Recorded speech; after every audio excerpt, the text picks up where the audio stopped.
이번 시간은 자연재해 발생 지역 관련돼서 보도록 하겠습니다. 자연재해의 의미와 종류부터 먼저 보는데요. 자연재해라는 것은 인간과 인간활동에 피해를 주는 자연현상입니다. 자연이라는 것의 반대는 자연스럽다라는 말이 있죠. 자연스럽다의 반대는 인위적이다라고 보시면 됩니다. 그러니까 인간이 힘이 미치지 않은 어떤 현상에 의해서, 자연현상에 의해서 바로 피해를 입게 되는 거가 바로 자연재해다라고 보시면 될 것 같습니다. 그러니까 쉽게 얘기해서 자연현상으로 인한 피해라고 보시면 되겠죠. 자연재해 종류에는 크게 두 가지가 있는데요. 하나는 지각변동에 의한 재해, 그 다음에 또 하나는 기상에 의한 재해가 있습니다. 지각, 땅이 흔들리는 거에 의한 재해, 재해는 피해입니다. 피해를 입게 되는 거고, 기상에 의한 재해는 기상은 바로 날씨다라고 보시면 됩니다. 그러니까 기상이라는 것은 대기의 상태를 말하는데, 우리가 하늘을 올려다보면은 비가 올 수도 있고 눈이 내릴 수도 있고 뭐 안개가 낄 수도 있고 이런 등등의 날씨에 의한 피해를 말합니다. 홍수나 태풍 등으로 인한 풍수해, 풍수해라는 게 뭡니까? 풍수해, 바람과 물에 의한 피해. 그리고 여기는 가뭄입니다. 가뭄. 그리고 폭설, 눈이 많이 내리는 거. 그리고 우박은 하늘에서 얼음이 떨어지는 거. 그리고 해일은 큰 파도로 기억하라고 말씀드렸죠. 그리고 안개, 그리고 토네이도는 아주 강력한 바람이다라고 보시면 되겠고요. 폭염, 아주 더운 거. 그리고 한파는 아주 추운 거라고 보시면 됩니다. 기상에 의한 재해부터 보도록 하겠습니다. 기상에 의해 재해가 자주 발생하는 지역은 크게 세 가지로 볼 수 있습니다. 홍수, 가뭄, 열대성 저기압, 이렇게 크게 세 가지로 볼 수 있는데요.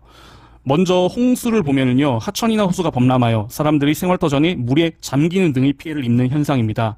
원인은 처음에 여기에 들어갈 말은요, 비가 단기간에 집중적으로 내리거나 장기간에 지속적으로 내릴 경우, 그러니까 홍수 같은 경우에는 단기간에도 피해를 입힐 수 있지만 또 장기간에도 피해를 입힐 수 있다. 짧은 시간 또는 긴 시간 동안 피해를 입힐 수 있다는 게 원인이다라는 거 잘 기억하시기 바랍니다.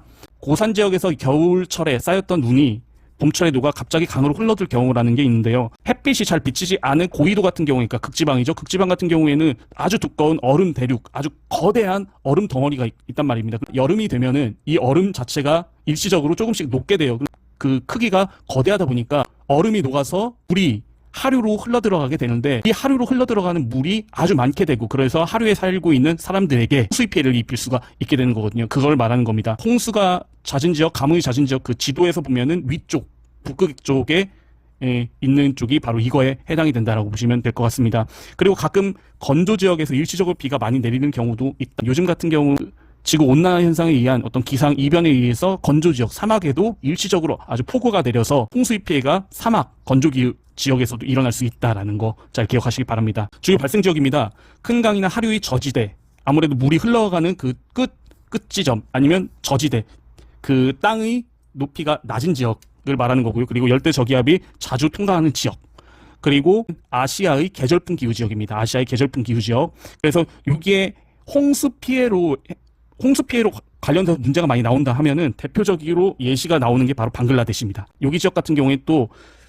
지역 자체가 요것도 해당이 됩니다. 큰 강 하류면서 여기 같은 경우에는 전 국토의 80%가 지대가 낮아요. 그렇기 때문에 여러 가지 영향에 의해서 자주 물에 잠기고 홍수의 침수 피해가 아주 심각한 지역이 바로 방글라데시다라고 기억하시면 될 것 같습니다. 방글라데시는 그 인도의 오른쪽, 지도로 볼 때 인도가 이렇게 있다고 하면 인도의 오른쪽쯤에 있는 게 방글라데시다라고 보시면 될 것 같습니다. 홍수와 가뭄에서 계절풍 기후 지역을 설명드리도록 하겠습니다. 자, 땅이 있고 바다가 있다고 봅시다. 그러면은 여기 바다하고 땅이 있다면, 자, 여름에는 땅 같은 경우에는 급격하게 따뜻해지고, 그 다음에 바다 같은 경우에는 이 온도의 변화 차이가 작게 됩니다. 이거를 어려운 말로 비열차라고 하거든요. 비열차라는 것은 물체의 특성에 따라서 온도가 변하는 정도의 차이를 비열차라고 합니다. 그래서 땅 같은 경우에는 온도가 다이나믹하게 온도가 변하죠. 그래서 땅 같은 경우 여름에는 아주 온도가 크게 변하기 때문에 공기가 상승을 하게 됩니다. 그리고 반대로 바다 같은 경우에 공기가 차갑기 때문에 땅에 비해서 공기가 밑으로 하강하게 되고요. 그러면 지상에서는 여기가 공간이 비게 되죠. 그래서 공간이 빈 데를 찾아갑니다. 이것을 바로 바람이라고 하죠. 그리고 위에서는 이렇게.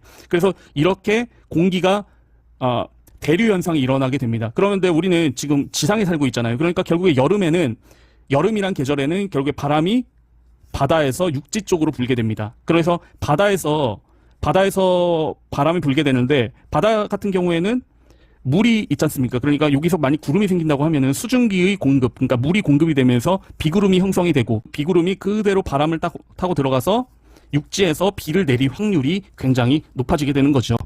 그래서 계절풍 지역, 특히 여름 같은 경우에는 바다에서 육지, 땅으로 바람이 불면서 비가 많이 내릴 확률이 있다. 그래서 홍수 관련된 게 이 말이다라고 보시면 될 것 같고요. 자, 그 다음 가뭄을 보겠습니다. 가뭄은 오랫동안 비가 내리지 않아 물이 부족하고 땅이 메마른 현상이다. 여기서 첫 번째 거를 잘 좀 기억하시면 좋을 것 같아요. 진행 속도가 느리지만 피해 지역이 넓고 장기간에 걸쳐 점차 악화된다는 특징이 있습니다. 그래서 홍수 같은 경우에는 장기간 또는 단기간에 걸쳐서 일어날 수 있다라고 되어 있었잖아요. 근데 가뭄은 진행 속도가 느리다. 진행 속도가 아주 느리고요. 그 다음에 피해 지역이 넓고 장기간에 걸쳐서 천천히 악화되는 이런 특징이 있다는 거 잘 기억하시기 바랍니다. 가뭄도 계절풍이 영향을 받아서 우리나라의 경우에는 가을철부터 이듬해 봄철까지 강수량이 적어 가뭄이 든다라고 보시면 되겠고요. 이것도 위하고 똑같이 간단하게 설명을 드리면요. 자, 겨울입니다. 겨울에 땅이 있고 바다가 있다고 하면은 겨울철에는 상대적으로 땅 같은 경우에는 굉장히 급격하게 온도의 변화가 있기 때문에 겨울에는 온도가 떨어지겠죠. 그러면 땅이 더 많이 떨어지고 바다는 완만하게 떨어집니다. 그러니까 땅하고 바다를 비교했을 때 어디가 온도가 더 높을까요? 바다가 더 높겠죠. 그래서 이렇게 공기가 상승을 하게 되고요. 이거는 하강을 하게 되고 빈 곳을 찾아간다. 그래서 겨울 같은 경우에는 땅 육지에서 바다로 바람의 흐름이 불게 됩니다. 땅 육지 같은 경우에는 물을 수증기를 공급받을 수 있는 확률이 적기 때문에 상대적으로 비구름이 형성이 될 확률이 줄어들겠죠. 그러니까 겨울철에 육지에서 바다로 바람이 불어도 상대적으로 뭐예요? 아주 건조한 바람일 확률이 높고 비가 내리지 않을 확률이 높다는 것을 알 수 있습니다. 그래서 계절풍은 홍수와 가뭄에 이렇게 영향을 준다라고 보시면 될 것 같고요. 주요 발생 지역입니다. 여기에 들어갈 말은요. 건조기후 지역과 그 주변입니다. 건조기후 지역과 그 주변. 그래서 건조기후는 여러분들이 사막을 생각하시면 됩니다. 대표적인 사하라 사막, 이런 건조기후고요. 그 다음에 비가 적게 내리는 시기에 발생한다. 그래서 사헬지대라고 되어 있는데 사헬은 그 아랍어로 변두리 또는 가장자리란 뜻입니다. 그래서 말 그대로 그러니까 사막 변두리 지역을 사헬지대라고 한다. 열대 저기압은요. 왜 열대 저기압이라는 거? 그러니까 열대 저기압은 우리가 대표적으로 아는 게 태풍이잖아요, 그죠? 근데 열대 저기압은 우리가 왜 열대 저기압이란 뜻이 생기게 되는지를 단어부터 하나하나 뜯어보자고요. 우리가 지구가 있으면 지구를 적도를 중심으로 해가지고 햇빛을 직선으로 맞게 되잖아요. 햇빛을 맞는 면적이 가장 넓은 게 적도 지역에서 바로 위. 앞에서 여러분들이 배웠던 거에 열건 온냉한, 열대, 건조, 온대, 냉대, 한대 이렇게 올라가지 않습니까? 적도를 중심으로 해가지고. 그러니까 열대 같은 경우에는 가장 태양의 햇빛을 가장 많이 받기 때문에 힘이 넘쳐요. 힘이 넘쳐 흐르기 때문에 비구름이 형성될 확률이 높다. 그 다음에 저기압 같은 경우에는요. 저기압 같은 경우에는 가운데가 만약 저기압이다. 선생님이 그 고기압과 저기압의 차이점을 그림으로 지금 띄워드릴게요. 자, 이 그림을 보면은 고기압 같은 경우에는 안에가 빽빽하게, 그래서 고기압 같은 경우에는 밖으로 빠져나가게 되니까 가운데 응집 안에 힘이 없게 되기 때문에 여기에서는 구름이 형성되고 막 강한 바람과 많은 비가 내리기가 힘들어요. 그런데 저기압 같은 경우는 이게 비어있기 때문에 여기가 저기압 같은 경우에는 안쪽으로 힘이 모이게 됩니다. 그러면서 안쪽에 모이는 힘이 상승작용을 일으켜서 위로 솟구치게 되거든요. 그래서 저기압 같은 경우에는 힘을 가지고 있다. 그래서 열대 저기압, 힘 플러스 돼서 바로 태풍이라는 게 열대 저기압이 형성이 된다라고 보시면 되겠고요. 그러니까 열대 저기압은 열대 지역의 해상에서 발생하여 중위로 지역으로 이동하는데 특징이 뭘까요? 여기에 들어갈 게 강한 바람과 많은 비를 동반하는 저기압이다. 다시 한번 강한 바람과 많은 비를 동반하는 저기압이다라는 거 기억하시면 될 것 같습니다. 자, 특징을 보면은요. 따뜻한 해수면 위를 이동하거나 세력이 점점 커지지만 육지나 차가운 해수면 위를 이동하면서 세력이 약해지거나 소멸된다. 그래서 따뜻한 해수면 위를 이동하면 세력이 점점 커지기 때문에 요즘 같은 지구 온난화 현상이 강해지는 시기에는 해수면, 그러니까 바다의 온도도 높거든요. 그러니까 바다 위를 지나가는 어떤 구름에 물을 공급하는 힘도 강해져서 요즘에는 열대 저기압의 힘이 강해져서 그 피해 정도가 굉장히 커지고 있습니다. 발생한 지역에 따라 이름이 다른데요. 북태평양이나 필리핀 동부 해상은 타이푼이라고 하죠.